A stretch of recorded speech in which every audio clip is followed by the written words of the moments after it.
Hello friends, this is Ben Pierce coming to you from 301 Studios in a brand new study called Major on the Minors, as we're looking at the minor prophets. And again, this is going to be kind of a survey, just an overview of these minor prophets. Hopefully it's an invitation for you to want to jump in and to read.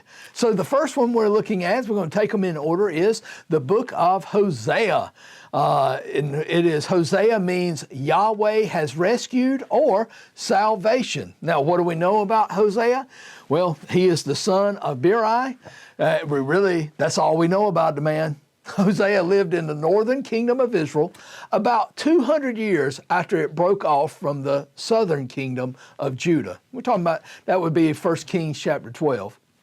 Throughout the book, you will see that he refers to Israel as Ephraim, or Ephraim was the largest tribe in Israel, and sometimes the whole nation was referred to as Ephraim. Now, as a contemporary of the prophet Isaiah, Hosea ministered primarily to the northern kingdom of Israel in the 8th century BC, during the reigns of King Uzziah, Jotham, Ahaz, Hezekiah, and Jeroboam II of Israel.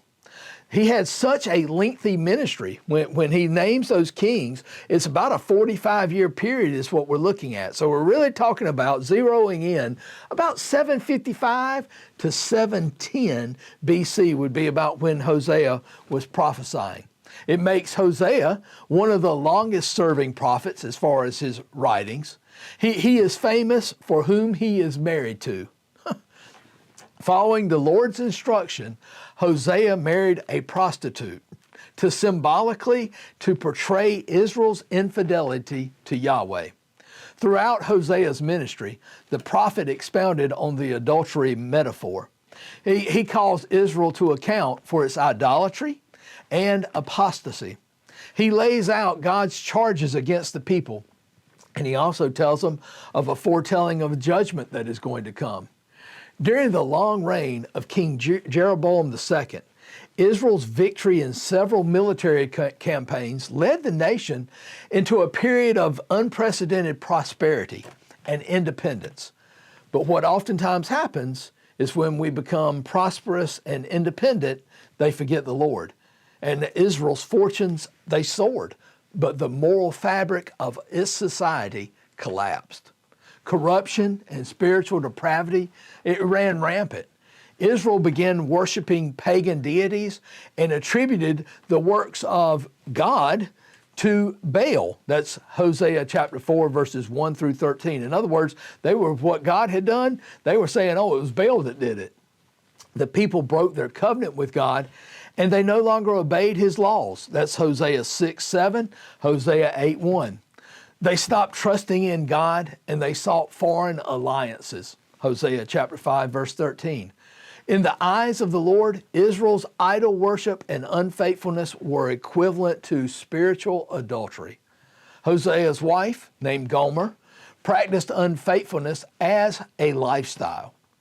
When she conceived and bore children, God told Hosea to give them prophetic names, symbolizing the Lord's judgment on Israel. There was Jezreel. It's foretold a great massacre that would happen in his day. Lo Ami means not my people, signalizing God's rejection of Israel. And Lo Ruhamah, which means not favored, a reversal of God's earlier description of Israel. Hosea's message was clear. Sin brings judgment. Hosea warned of painful consequences. There would be invasion, there would be slavery. 3 main sections in the book of Hosea. Chapters 1 through 3 is the adultery symbolizing God's covenant with Israel and the people's unfaithfulness. Gomer was unfaithful to Hosea. God told him to redeem her and restore the relationship. Man, what a symbol of God's faithfulness and the people's unfaithfulness.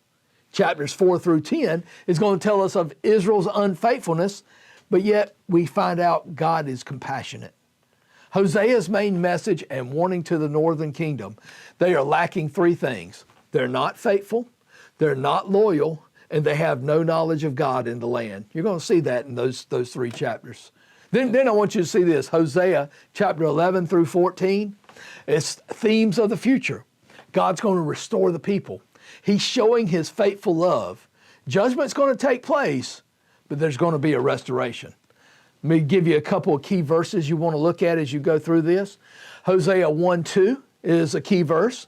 Hosea 2:23 is also a key verse. Hosea 6:6, and I love this one. For I desire steadfast love and not sacrifice, the knowledge of God rather than burnt offerings. Man, what a message there. And then Hosea 14:2-4.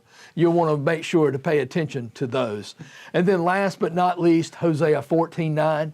Whoever is wise, let him understand these things. Whoever is discerning, let him know them. For the ways of the Lord are right, and the righteous will walk in them, but wrongdoers will stumble in them. As you look through the book of Hosea, know he's called his people to be loyal. Know that he's called his people to be faithful, and know that he has called us to know him. My invitation to you is find out this compassionate, loving God of the book of Hosea. While we may be unfaithful, he's always faithful. Until next time, God bless you.